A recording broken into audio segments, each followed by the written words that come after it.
take my phone off. Can you hear me? Yep. Okay. Hi, everyone.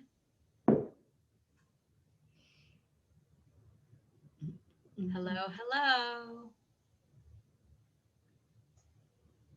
Where is everyone logging in from? Tell me in the chat. And also let us know if you have actually eaten at Mosquito Supper Club. Am I going to be able to see the chat? Melissa, if you tap on chat, you'll be able to see it. It'll come up on the right-hand side of your screen. Oh, yeah. Okay. I should know how to do this by now. Hello, hello. We'll let a few more people log in.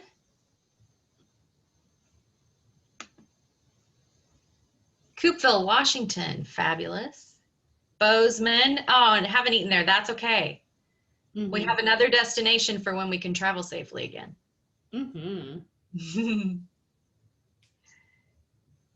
All right, we'll let a few more people get logged in here and then I'll get started. And another person from Seattle, Louisiana, hello. Brooklyn, hello. And New Orleans. Well, that's Judy. Hi, Judy.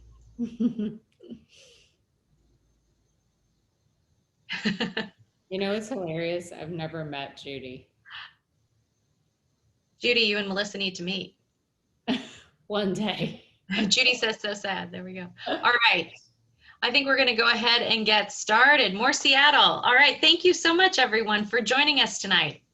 I'm Lara Hamilton, and I have a cookbook shop here in Seattle in the Fremont neighborhood called Book Larder. And author talks are a very important part of what we do at Book Larder. We, this spring, had intended to host Melissa Martin in person for her wonderful, wonderful book, Mosquito Supper Club. And I think we all know what happened in the spring, so I don't need to go into that. But I'm delighted that she was able to join us virtually from New Orleans so that we can still talk about her fantastic book. We are going to use the Q&A feature on your screen to ask questions. So be sure to just go to the bottom there and click on that little dialog box, type in your question, and we will get to those as we can throughout the course of the interview, and we'll answer as many of them as possible. Also, just want to remind you that the book is available for purchase at the Book Larder website, booklarder.com. We have some signed book plates from Melissa, and so we will stick those inside your book, and you'll get sort of like a closest as we can get to a signed copy of the book. We will go for about an hour, and like I said, be sure to use that question little dialog box for your questions. So I'm going to ask Melissa to join us. Hello. Hello, welcome. Thank you. I am delighted you could be here and that you are safe and New Orleans has managed to dodge the hurricane. Yep, it is. You don't wish it on anyone else, but I'm glad it's not here or west of us. I mean, it's just still, I mean, it's a disaster there, and it's going to be a disaster for a long time. So yeah. Well, congratulations on your book. Thank you so much. Here it is. I should have held it up at the beginning. As you can see, I have flagged some things. We have things to talk about. Yeah, I had to flip through it today because my publicist, Allison, was asking me some questions, and then I have to remember what's in there. Yeah. Well, it's really, I mean, it's such a wonderful book. I mean, obviously, you know, it's full of great recipes and all of those kinds of things, but it's also just such a wonderful guide to that part of the country.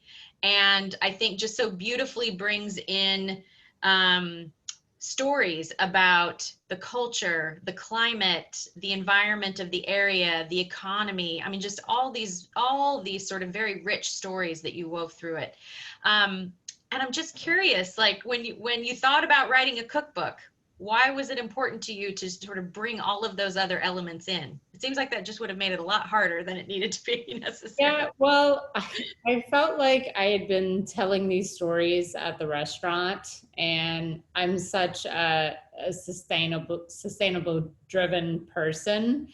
that it's really important when I talk about something that we're serving, not only to talk about the fishermen, but to talk about the reality of fishing and to talk about, South Louisiana and what it's like to live sort of on the edge there. And so for me, like I couldn't separate them. I can't separate the stories from the business side of it and like the climate side of it.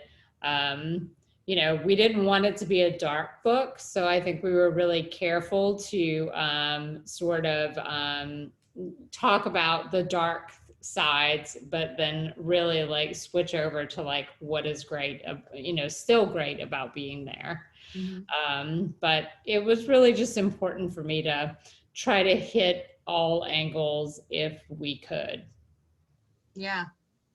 Well, I was especially impressed with sort of the introduction, and it really does sort of tee up that this is not going to be sort of your typical cookbook. Usually the cookbook introduction is, I started cooking when I was 5 at my grandmother's knee or whatever, and yours is much more about sort of your discovery almost of what it meant to really be Cajun. Can you tell Yeah. us a little bit more about that?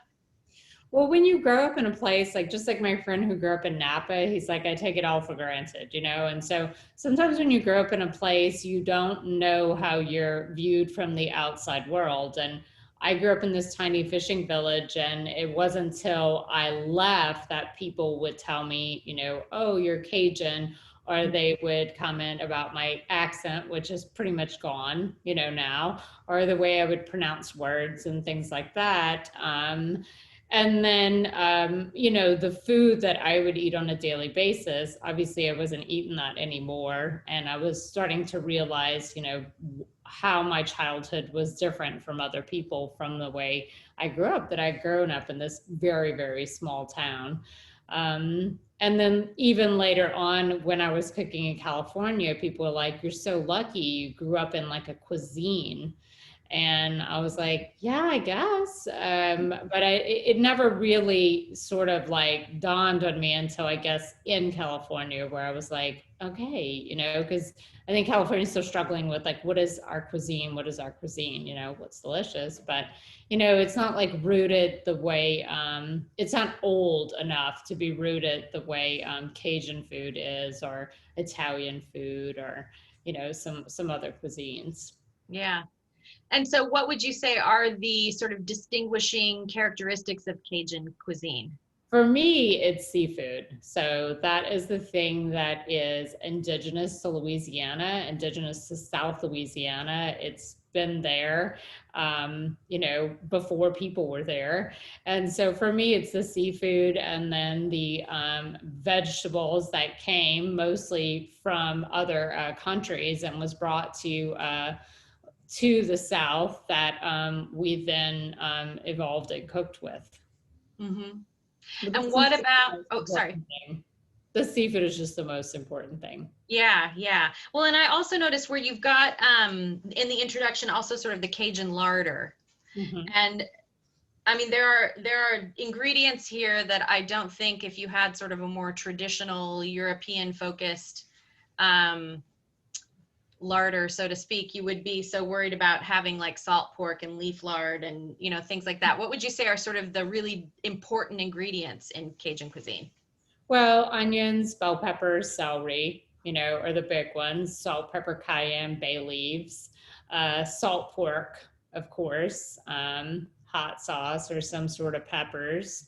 Those are, the core ingredients besides, the seafood, the proteins, and rice. Yeah, I cooked a Cajun meal in Italy once at a place I was staying in Lucca, that walled town.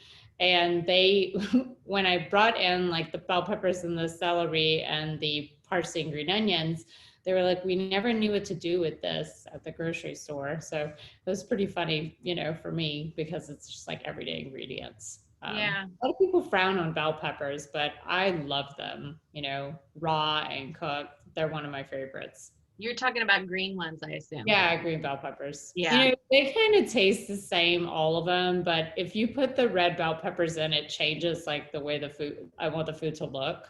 Hmm. So, it brings it into like another place. So I always get the green ones. Yeah, yeah. So you grew up fishing. So, seafood, obviously a very important part of your life. Tell us just a little bit about what that was like. Like, what was it like growing up as sort of the daughter of a fisherman? Well, we grew up on the bayou. So I was talking to Christopher Kimball last night just about tying meat on a string and putting it in the bayou and catching things. So that was fun for us. And we caught fish to try and eat, but we also caught fish to make like little aquariums in our rooms. And so we were always on the water, whether it was on my uncle and aunt's platform, watching shrimp being brought in, watching alligators being brought in. It's alligator season right now. Watching oysters being culled, watching shrimp being dried. We were just always around it. And those rhythms of the seasons are still very much present there. It's so it's such a good feeling when I go down the bayou that people are still shrimping and fishing. And my dad spent this whole pandemic on his boat fishing and feeding the family, my aunts and my uncles, just feeding them fresh fish. I loved it. I loved watching industry and being around industry, and I still prefer the industry side of it than the sport fishing side of it. Mm-hmm. And so I feel very lucky to have been so close to ingredients. Yeah, yeah. And so, how did you end up deciding to cook professionally? Well, I actually was thinking about that today, just because I knew I needed to work with my hands, and I wasn't sure how I was going to apply that. And I think cooking just came natural to me. But I just came from a long line of people that use their hands. They make their own fishing nets. Everything they do is sort of tactile. And so it makes sense that I would be one of those people. And I kind of always need to be doing something with my hands. I should probably learn how to like crochet or something. Knit. Yeah. And what took you to California? I went to go and work as a harvest intern at a winery. And then to sort of like leave the city after Katrina, I had come back and spent about a year in the city, and then I needed just a break. And so I went to go and be a harvest intern. And then I just saw the way California sort of functioned and all these systems that were in place there with food that we are still struggling with here in Louisiana. And so I was like, I want to go and work in restaurants, and I want to see each season and the way they handle each season and see these menus and work with some great chefs. And so that's what I did. I say that my time cooking in California was, like me going to cooking school, because I got to work with these incredible people. I worked with Chef Kelly McCown, who got a Michelin star last year, I think, and Chef Sarah Walls, who's absolutely incredible, still a chef. And they really were patient with me, and they really trained me really well. I remember I wanted to cook okra in California, and Kelly hated the way it smelled, so I did it on a day he was off. But by the time he came back the next day, it's so he knew, it was like the whole kitchen smelled like okra. Because I had smothered so much. I'd got a whole bunch of the farmer's market and smothered it so I would have it. So Yeah. it's really funny. He Well, did and not now know. that would be a trend, right? Like Yeah. you'd be just kind of cooking the latest, greatest ingredient. Yeah, he denies it. He's like, that never happened. I love okra. I was like, Yeah. no. Well, and I think that was also, it's funny, I thought of you last week because you talked about one of your favorite cookbooks or a very influential cookbook, I guess, from your time in California. And a customer actually ordered a copy of it last week, and I took it out of the box, the Paul Bertoli book, Cooking by Hand. Those stories are like achingly beautiful. Yeah, well, and it's funny because when I read in the book that was a big influence, I thought, like you could tell a little bit that, I mean, not that your book is like that book, just that the idea of a book being narrative and really sort of describing its place and its how and its why, Mhm. that clearly really resonated with you.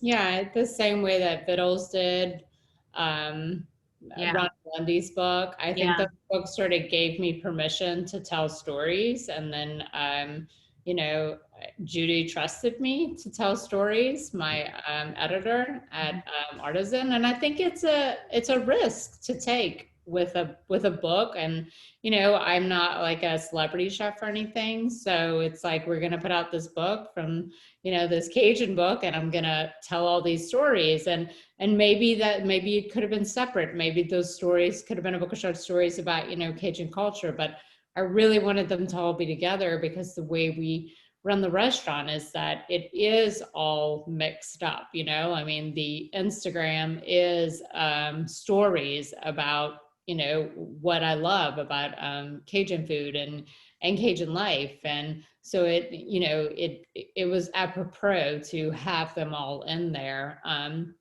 it's been great because so much of the feedback I've gotten is that people loved reading the stories. They read it like a novel from Mm-hmm. cover to cover, and I do that. I mean, I just this week I finally got the Outdoor Kitchen, and I've been reading it, and it's just so beautiful. I feel like it's a warm hug, especially as a woman that loves to learn how to work on a grill and with fire. I've always flocked towards like women in the industry that are doing that kind of work, like wood-fired bakers and stuff like that. But I picked up this book because I've gone to Heartwood multiple times, and I've Yeah. loved it. And the book was just like, it was like a warm hug. Yeah. Yeah. Yeah. So this was another picture. You have one similar to this, not exactly this one, in your Instagram the other day. Yeah. Is it soft shell crabs, right? Um, so that's clearly, one of your like signature sort of seafood and signature dishes. What else? What are the other things where like you didn't feel like this book could be published if it did not have specific recipes in it? What are some of those recipes? There were definitely like parameters that I put on myself, which is that everything in the book is food that we ate on like a weekly rotation. And so there's a couple of recipes that get tweaked a little bit for user friendly. Like you're not going to have wild ducks, but you can learn how to braise duck or make a duck gumbo. But it was very important that this was the food that we ate on a daily basis to like debunk any Cajun myths. It's alligator season right now. We did not need to put an alligator recipe in the book because we eat alligator like once a year, maybe. We're not excited about it. It's just like whatever. Some people are excited about it. Us, we were not. But like the boiled shrimp recipe, I think that sort of opens up the book with how simple the book is going to be with when you see that recipe, and that we're going to simple minimalist things that we cooked in the bayou. I mean, my mom's shrimp okra gumbo, that's something that we eat every Sunday, so that's important. My mom's shrimp jambalaya, again, that's like my last meal if I have to have one. I think a lot of the seafood recipes, if someone's like, what are your favorite recipes, I always flock to the ones that if I go to my mom's house for a week, what she's going to cook, white beans and fried fish. Those things are like my favorite. Yeah, yeah. And I just want to remind folks, if you have questions, please use the Q&A button and we will get to those. So the restaurant itself, so when you decided to open it, how did you find it? It just seems like it's such an unusual space and kind of, I don't know, has almost like a magical sort of mythical quality to it based on the photos at least.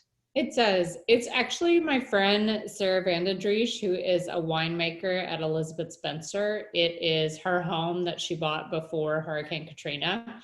And she went to Napa to make wine. and I wasn't sure if she was going to stay, but then the hurricane hit, and so she left, and then her mother moved into the house, and then eventually her mother moved to California, and there were 4 college guys living in the house. And I knew that it was commercially zoned, and I knew I wanted something that felt different from your typical restaurant. And so I wanted like a house. And so I asked them if they wouldn't mind me if I could evict these college guys that had a house on the front porch, and if we could, and they were at the end of their lease, and if I could turn it into a restaurant. And they agreed. And the road to them agreeing and us getting it to restaurant form has been bumpy and rough, but we did it. And, I had a very, very small amount of money, and I was able to get it permitted and then sort of build from there. I mean, we just built a bar, and we've just been making drinks on a table. And so we just built a bar that got finished, right after we were shut down by the state in March. And so we're actually going to use it really for the first time next week. Wow. No one considered it yet in Louisiana. Yeah, it's the same here. Yeah, but we still are, excited to launch our bar program and excited to grow and change in different ways. Yeah, yeah. Well, you're at least in a place where the takeaway cocktails is probably not a controversial issue in New Orleans, from what if I remember correctly. But they took it away from us right now. Oh, really? Oh, no. Yeah, for a little while, they took it away from us, so we got scolded. Oh, no. Well, Yeah. it's back. So, so what are things going to be like when you reopen? So the second week in March was the last weekend we did family style service. So for about 7 years, we did one seating at 7:30, and we served about 24 people. And so everyone sat down at the same time, strangers sat together, and it had that real supper club feel to it. And then when we reopened for phase 2, and what we're going to do when we reopen on Thursday is we are not doing family style service anymore. So we have 2 seatings. We have 5:30 seating and a 7:30 seating, and it's still a multi-course tasting menu. Mm-hmm. And then we also have another element, which is the Mosquito Bar, and you can come and order a la carte food. And I think that's where we're going to sort of evolve the Bayou cuisine. I think that we're in a point right now where the restaurant is changing and we're changing. And so now we are, I'm allowing the restaurant to evolve and the cuisine to evolve. Yeah. Sort of its next stage. And I'm pretty excited about that. Yeah. So what kinds of changes then? What's the evolution look like? It's not like crazy. We're not like deconstructing things or anything, but I mean, something as easy as a soft shell crab, where if I was down the bayou, it would always just be fried and put on a paper plate with a towel, paper towel, but I'm gonna pan fry it in brown butter and serve it with, shiitakes and apple and bitter greens and, just something simple like that. Or, the way I would prepare the crab claws now versus what I did in the cookbook. It's little changes, but things that I wouldn't allow in this book because it had to stay true to what it was like on the bayou. Yeah. Like I wanted to represent it for how it was when I was growing up. Mm-hmm, mm-hmm. And so where are those influences coming from then, that when you say it's evolving, like what is it from other things you're eating, things you're seeing, like what's that? Just like from my travels, from cooking in other places, and then just like when I get like inspired and what I want to eat, I'm like, I am so busy right now. It's kind of crazy, but that's when I get most inspired and I get, such creative energy. So like today, I was making a whole bunch of stuff in my kitchen, because I couldn't stop myself. And so it's just, it's what I'm drawn to at the time and what's seasonal and, what we can put on plates that sort of helps the community of farmers and fishermen, around us. Yeah, yeah. So what were you making today? Today I made a chicken and ginger soup, but I was like, I made a chicken soup with the rotty things in the fridge. Like the ginger, it needed to go somewhere. And so I had stock and I had some frozen like chicken breasts. It was like a really, really quick soup. But then I also have been working on, like, I really am into cultured butter right now. And I also made 2 sourdough loaves. I'm a little out of practice. I made sourdough when I spent the summer baking in Iceland. And but whenever we go back, I'm gonna make the bread at the restaurant because the commercial baker that we usually buy the bread from is closed right now. So I'm kind of working on my skills so I can supply the restaurant with bread. Yeah. You spent a summer baking in Iceland? I did. I worked at a tiny hotel on Flatty Island, and which is off the coast of the West Fjords. And I baked. I did all the desserts and sourdough bread and rolls and stuff, and wrote a lot of the book there. That's why I went, so I could hide away from the world. And I lived in a room that was the size of like a bathroom, and put down a lot of the stories that would make it into the book. So, yep. And it was daylight there the whole time, so you really could get a lot of work done. Yeah. You just don't need to sleep as much. Yeah, I was gonna say if you were there in the summer, that's yeah, it just basically gets like kind of dusk at about 2 a.m. and then otherwise. Yeah. And it's a 1 mile long island. So literally when you can't sleep, you're literally counting sheep. Because if you've ever been to Iceland, it's just like full of sheep everywhere and lambs and stuff. So you literally are walking around and you're like counting the sheep on the island. So it's fun. So we have a couple of questions here I want to get to. And one was one that you mentioned in the book is asked a lot and is of course one of the first things that came to mind for me. And that is, were you at all reluctant to use the word mosquito in the name of your restaurant and the name of your cookbook? And I think that of course comes from a place where, as a Midwesterner, I would say mosquito is not the kind of thing I'm like, yeah, I love them. Of course I want to go to a place named after a mosquito. So tell us where the name came from. I mean, the name is ever evolving. It really came from the way my grandmother said mosquito. And so when I hear mosquito, that sort of resonates with me, but also it's catchy, and I think after I named it, I was like, well, there are many different versions of Cajun food, but we all have mosquitoes in common. And then we can push that out even further and say like all humans are connected by mosquitoes, So, and then we have this quote that by the Dalai Lama that has been sort of the, part of our business plan since the beginning, which is you think you're too small to make a difference, try sleeping with a mosquito. And I think that's always sort of been my mantra is to stay small, do things small, but try to make, a big difference. Yeah. And, I had different names for the book. One of the names I wanted to call the book was Tales from Rabbit Bayou, but it only makes sense to name it the name of the restaurant. And so, it was kind of a no-brainer. I might have got like sad about it one day and then I got over it, Yeah. So. The book is really also, I mean, you talk a lot about sort of the role that women have played in kitchens, in Cajun culture, but just overall, I think sort of the way that women have influenced you. Can you just talk a little bit more about that? And actually, one of the questions is specifically about what your mother and aunts think of the book. I like the book. I mean, my mother loves the book, and people in Shoba have reached out, I've gotten great feedback. My aunts are, they're all these like very, very strong women.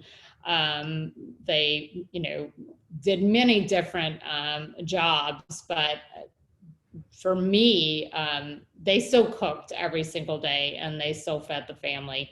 And I watched all of them work in their kitchens. So I was always inspired by all of them. And all of them were the exact same way. They didn't let you be in their kitchen, so you could kind of watch from a distance, but they were like very, very stern about the way their kitchen was run. Um, and I don't know, I think that these women in these tiny villages are really just the people that are holding together the cuisine. And then because of that, holding together the traditions and the cultures.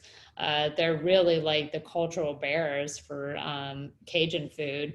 I mean, for me, I never saw a man cook except for like my dad would kill deer and bring the deer home and skin the deer and butcher the deer, and every once in a while he would boil seafood, but that was very much the extent of it. And it was very much an outdoor activity. I Mm-hmm. think we're still fighting as women to get outdoors, I think that's why I appreciated the outdoor kitchen, where for so long it was like, oh, you need a passport to go outside, or to go into the woods, but yeah, these I called every single one of my aunts when I was writing this book, and I got advice from them, and then I, created the recipes based on the flavors of the food that I grew up eating with them. Mm-hmm. And so was it a surprise to you then when you sort of moved? They're all mean too, by the way. They're all mean. They're all mean. They really are. They're just like, I mean, they're just like very, and it's not mean, but like very stern businesswomen, Mm-hmm. And so it's kind of funny. I grew up around that mentality. Mm. And Yeah. do you think that's influenced you as now a businesswoman? Oh, yeah, absolutely. I'm very stern. I'm very much likened to my Aunt Arlene a lot, who is like the shrimp boss down the bayou. But people are sometimes scared of us. And it's not that we're not like really great people or really nice people. It's just that we're very serious. All the women in my family were very serious. And I guess like we mean business, like because we're always like moving and getting things done. Yeah. And that sometimes gets taken the wrong way, but So as someone who's always moving and getting things done, what were sort of the early days of this lockdown situation like for you? I actually really enjoyed it. I mean, besides the like mental part of what is going to happen in the early days, you didn't imagine we'd still be here 6 months later, Yeah. So Yeah. in the early days, I just cooked for the family. I just cooked all the time and made sourdough bread and sourdough pancakes, and I really was, super excited to use everything up and make sure we didn't waste, and make sure we had like food all the time, probably too much food. And I really enjoyed that. I think I had been so far from loving cooking at home because I was so busy with the restaurant or Hmm. the book and all those things, that all of a sudden the book was done and we were about to put it out in the world. And I really didn't have anything specific to do. And so I really reclaimed the home kitchen and, made elaborate meals and made simple meals and just made sure that there was always food. Hmm. And what's that interplay like for you as a chef then? I mean, are you finding that having that time to sort of focus more at home is influencing what you want to do at the restaurant, or are those two things like very separate for you? I think those things are separate just because the food that I cook at home doesn't really have a place on the Supper Club menu, because we are, even though we are evolving our bio cuisine, we still like we're not going to probably put anchovies on the menu or things like that that I use a lot in my home cooking. Um, I still want to use the same ingredients that were available in the bayou, and not, get into like sardines or something like that. Although Yeah. I'd like to find the fish here that sort of works like the sardine, and I think it might be the croaker. So I've been messing around with that. But I think that I just, I cook whatever I want at home. And Uh-huh. at the restaurant, I give myself some parameters. Yeah. Yeah. Okay. And Laura has asked the name. I'm going back to Mosquito Supper Club. She just asked a question that made me think of something I forgot to ask you. So she says the name came from the way your grandmother said mosquito. She says, I'm from Alabama and this fully resonates for me. I'm curious how she pronounced it.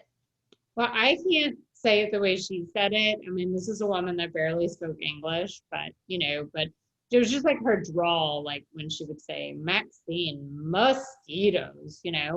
And I have a recording of it. So like I play it Oh, wow. myself sometimes. I have actually like hours and hours and hours and hours of her speaking. We recorded her and asked her all the questions about growing up and food and everything. That was very helpful. I was actually translating a lot of that stuff whenever I was in Iceland. And a lot of that stuff made it into the book, sort of like word for word of the way she Mhm. would describe something. Um, but yeah, I can't replicate the way they speak down the bayou because I haven't lived there for 25 years, although Yeah. I did spend a lot of time there whenever I was researching and working on the book. I actually Yeah. lived at my parents' house for 3 months on different occasions so I could immerse myself back in the rhythms. And that was a really wonderful time. Yeah. Um, Here, I'm just want to make sure I'm getting these questions here because there was another one about, oh yes, this was the one. Do you think that, Kari would like to know this, do you think that Mosquito Supper Club could live in another town or city? So is it a restaurant that you could sort of replicate somewhere else? I think that the business model could live somewhere else. I can't serve Louisiana seafood in, a landlocked place. I think that if you're in somewhere like Alabama or North Carolina, then you have access to a lot of the same ingredients that we have access to. The way we cook sustainably, if I was to move to another place, then that a menu would have to be reflexive of what was around me, because that's sort of the building blocks of the restaurant. But the business model, I think, it can be replicated. It's not for the faint of heart, but it can be replicated. And why would you say the business model is not for the faint of heart? I think that I'm just a risk taker and I can play financial roulette well. And I also am happy to live on a teacher's salary. I'm not trying to, I'm not a capitalist at all. I'm very much a socialist. And so I am I think that it's very hard for people to open up businesses and not spread out the money and pay people the way I think people need to be paid. And so I think that it's, whenever I started the supper club, I like to say I threw the restaurant model on the ground and the pieces broke and I only picked up the pieces that I liked. And Mm-hmm. that's what we tried to implement. And that's been a work in progress. And some of that worked and some of that didn't. And some people were happy to be paid hourly to work in a restaurant. And some people who were used to making way more money as a server um, didn't understand that this is how we end the pay disparity in like back of the house in the front of the house. So, Mm-hmm. there were always these things in place that were very, very important to me in the beginning, because I had dealt with the pay disparity of being in the back of the house. Right. So I definitely wanted to change that. And I think that I put us in a very good place for what's happening now in the restaurant industry, where our model is really not being tweaked that much Mm-hmm. to change, the problems in the industry. We're a tiny business, and so we're able to just tweak ourselves a little bit, to fit what's happening right now. Yeah, yeah. Well, and it's yeah, it is very difficult when you think about restaurants going to a primarily takeout model, like how you manage that if you have been super dependent on tips and things like that to pay folks at front of house. So yeah. Yeah. And so is that and so you're feeling like, kind of going forward, that's one of the things that's worked. What are the things that you tried that didn't necessarily work that you learned from? Well, I mean, I learned that not everybody was going to come work in a restaurant for an hourly. We are dependent on service charge, and we use that service charge to pay an hourly, and that means the dishwasher makes $20 an hour. And so that was sort of painful growing, of trying to get a front of the house that was okay with an hourly, knowing that, okay, I'm going to make this much an hour, 18 or $20 an hour, and I may not pull in the tips as I would at another place where I would make $5 an hour, but come home with $250.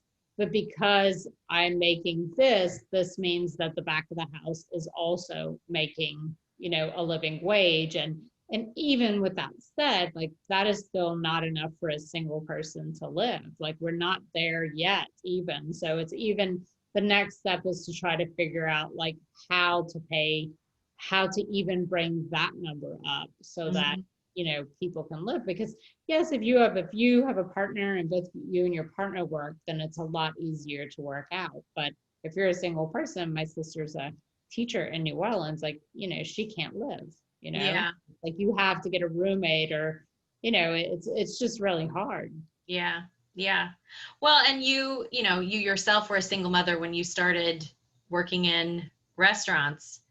And so what was that experience like for you? And did you feel like, I mean, the industry is a place where women, I think fairly famously aren't always terribly welcome. And so what was that experience like for you in the earlier days of your career as a single mother?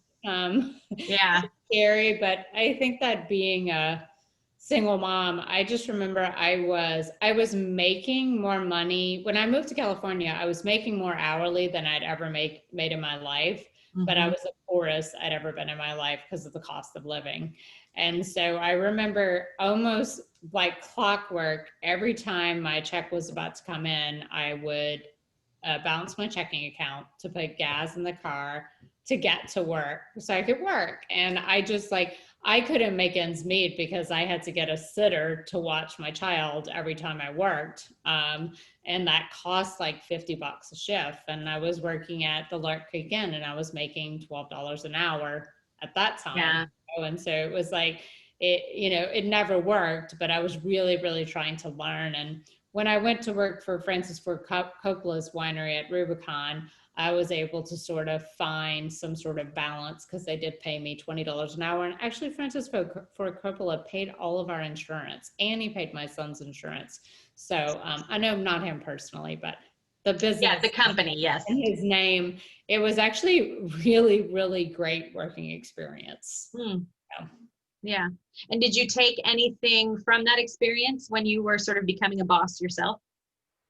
Oh, absolutely. I thought that the job had so much humanity in it. We went in as a team, we worked. I learned the dishwasher was making good money. Everybody was making good money. I was definitely the least qualified person there when I started, and probably when I left too. But I enjoyed the way the kitchen worked, and I learned how to stage an event from those experiences. And I learned what it was like to put together these $450 a person tasting menus. I think Mosquito Supper Club was inspired by something that they did at the Coppola's called Janice, which is you come in for a wine tasting, but you have a family style meal. And so we would do these family style meals for like 12 people, and they would get these, this beautiful wine tasting, and we served all this food. It was all put down at once. But then I got to use all these different ingredients, which was, absolutely incredible for me. But I felt like that was one of the best jobs I've ever had. because of the experience and all the great things we got to do. And I wanted to run a place like that. And, you know, it's hard. It's hard to, when you start a place organically and you're always growing, then you're always in a state of change, and change is hard. Yeah. And so I feel like I've been in a state of change for so many years now, and bringing staff into that is not always pleasant for them. You know, Yeah. Yeah. it definitely wasn't pleasant for my staff while I was writing this book and testing the book at the restaurant and making disasters like all the time. But it And in was, Iceland, I mean, come on.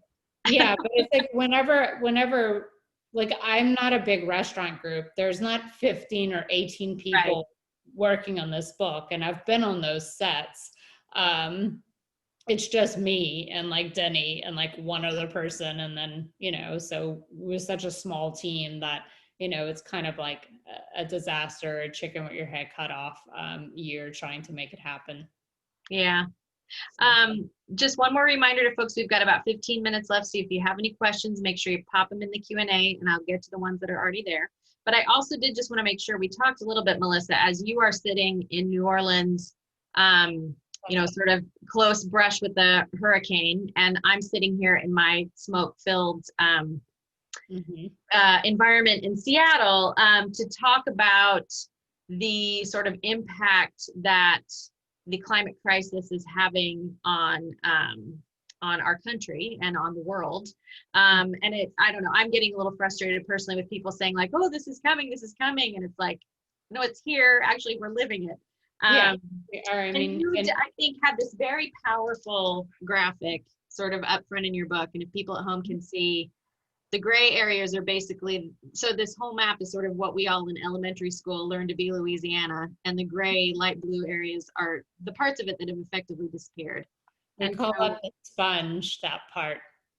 the That part sponge, is the sponge, you yeah, know, which it's not anchored in much, you know. yeah, I think that if you go and you Google Chauvin, Louisiana, and you sort of see how much water is around it, and then you sort of look at that outline, then you can see that that outline used to be ground and it's just not there anymore. So now when I drive down the bayou, the water's just sort of closing in and closing in.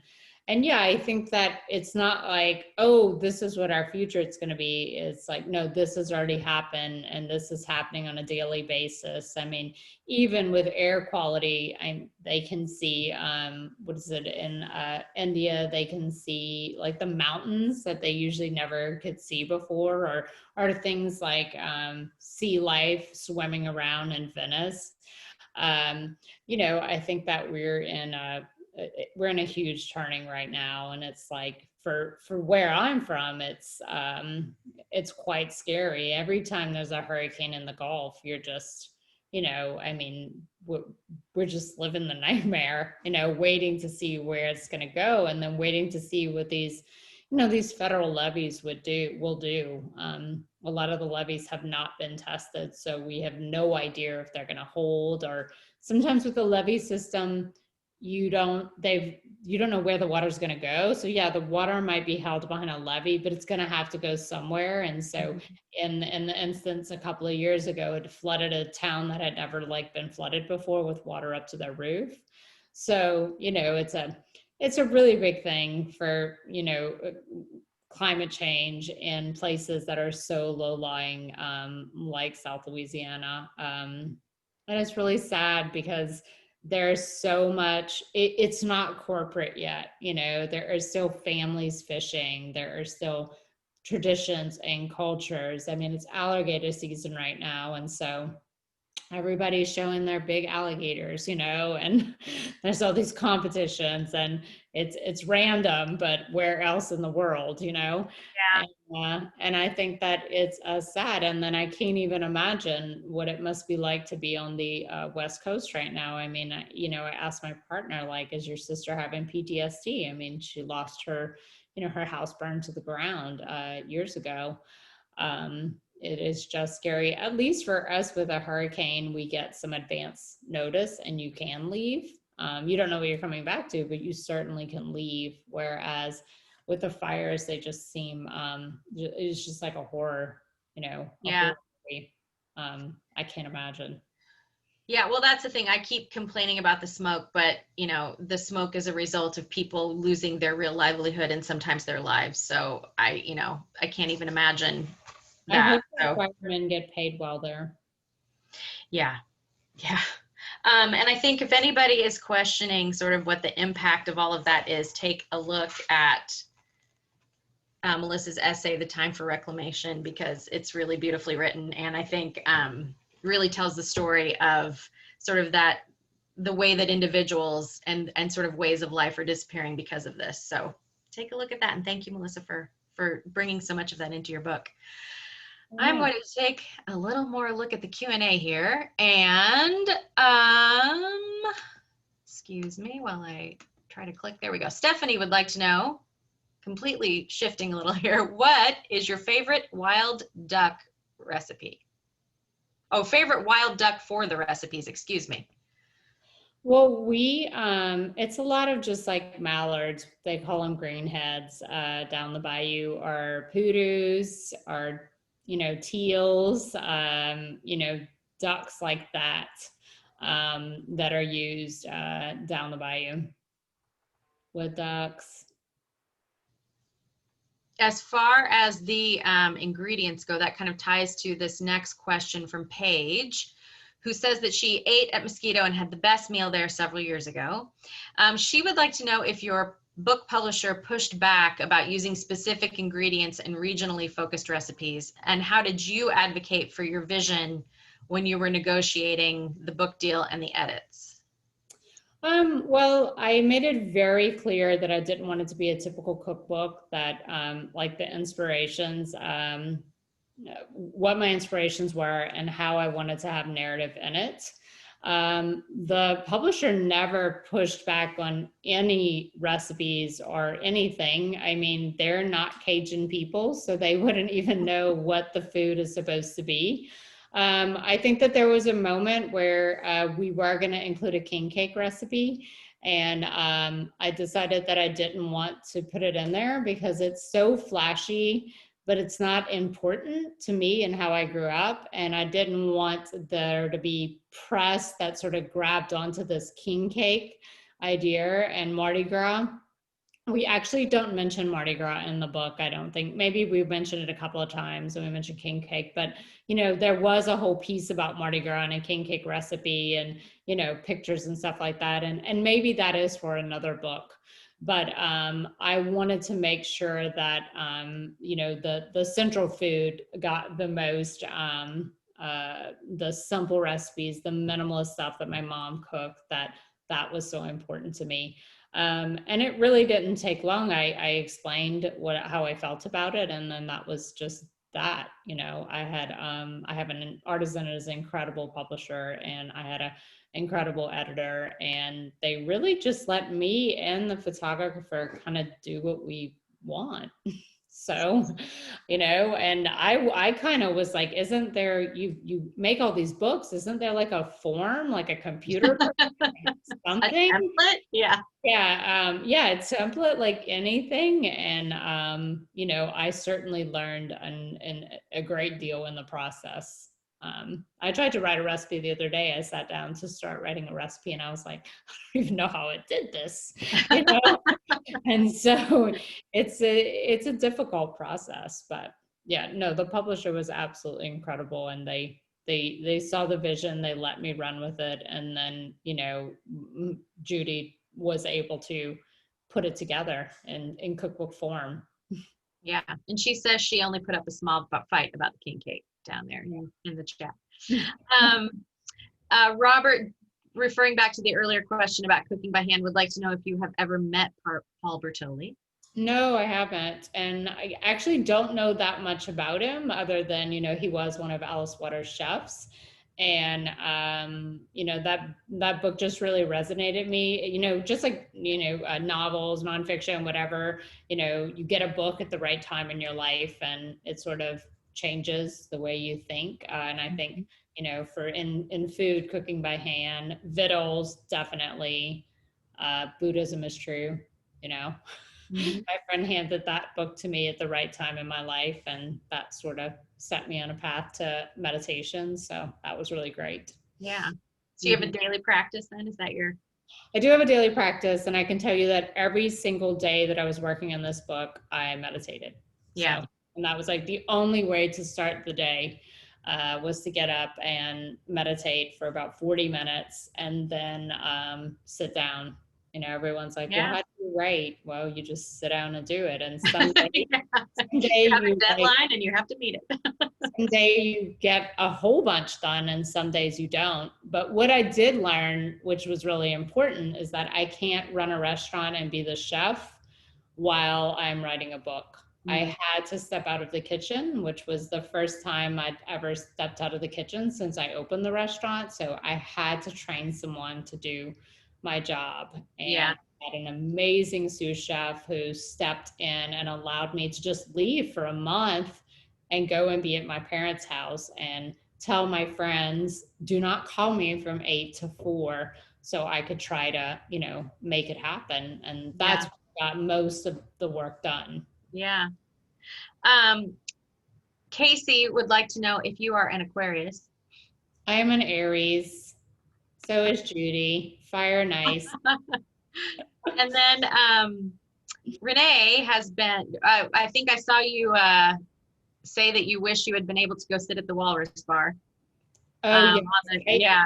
I'll tell you guys something about myself. I went and cooked on Galliano Island for a summer for a little while at Pilgrim Restaurant. I went to work with a chef, and then I took the Clipper from Victoria to Seattle, and then I went straight to the Walrus and Carpenter, Oh, and I yeah. spent $170 on myself. And then I left there and went eat at Sitkin Spruce before, Yeah. Yeah. because my friend was the manager there. And then I did the tasting menu at Sitkin Oh Spruce. my God. When I go to Seattle, I'm like a competition eater because there's so much good food and so little time. And so I have been following Renee for so long, and just everything she does is absolutely impeccable and incredible. And I loved her cookbook, and I love her spaces, and because I don't live in Seattle, there's no, like, I can't get tired of them, and every experience I've had at the Walrus and Carpenter has been just absolutely incredible. Oh, marvelous. Well, she has asked if we can come and go shrimping with your family. Yeah, that would be amazing. We should do Okay. that.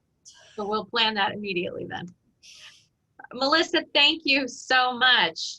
This has been really delightful. Thank you. I haven't done a Zoom author event in a while, so this has been really, really fun. Oh, good. Well, thank you. No, I've really enjoyed it. I'm so glad we finally got to do this. Your book is wonderful. There's all kinds of love for it in the comments. And I'll be sure to send those along as well, because it's so fun to get that. Remember, everyone, you can get this at booklarder.com. Thank you, everyone, for tuning in. I really appreciate it. Everyone stay safe and healthy, and we'll see you soon. Melissa, thank you. Can't wait to meet you in person someday. Oh, yeah, I will be in Seattle as soon as I can. Wonderful. All right. Thank you, everyone. Bye. Bye.